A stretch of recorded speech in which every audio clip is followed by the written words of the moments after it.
Since the conflict between Russia and Ukraine has been ongoing for more than 60 days and the Kremlin has warned Western countries to refrain from intervening in the war, the UN resident coordinator in Ukraine said she received permission from the UN Secretary-General to prepare for a possible confrontation. She said on Twitter that she had gone to Zaporizhia to prepare for the evacuation of Ukrainian citizens. According to his request, I am going to Zaporizhia to prepare for, I hope, the evacuation of Mariupol. The UN is fully mobilized to save the lives of Ukrainians and help those in need, she wrote. It comes after the UN Secretary-General visited Moscow to meet with Vladimir Putin to discuss peaceful cooperation and proposed the creation of a coordination group to agree on green corridors for civilians and humanitarian aid. In Moscow, the Secretary-General called for coordinated efforts by the United Nations, the International Committee of the Red Cross, Ukraine, and Russia to help evacuate civilians who want to leave Azovstal and other districts in Mariupol. He also visited the war-torn Ukrainian town of Borodyanka.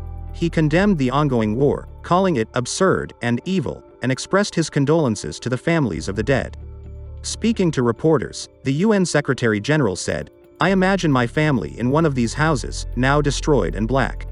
I saw my granddaughters running away in panic."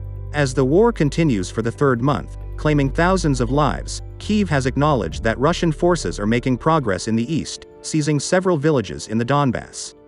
The first phase of the Russian invasion failed to reach Kyiv or overthrow the Zelensky government after encountering stiff Ukrainian resistance reinforced by Western weapons.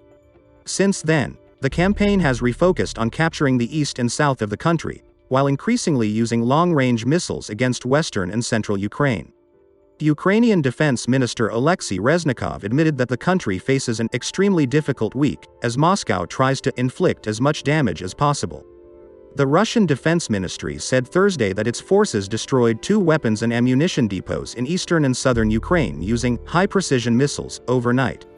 Russian armed forces struck 67 Ukrainian military facilities and air defense systems destroyed a Ukrainian fighter jet in the Luhansk Oblast, the ministry added. Of course, this information has to be verified.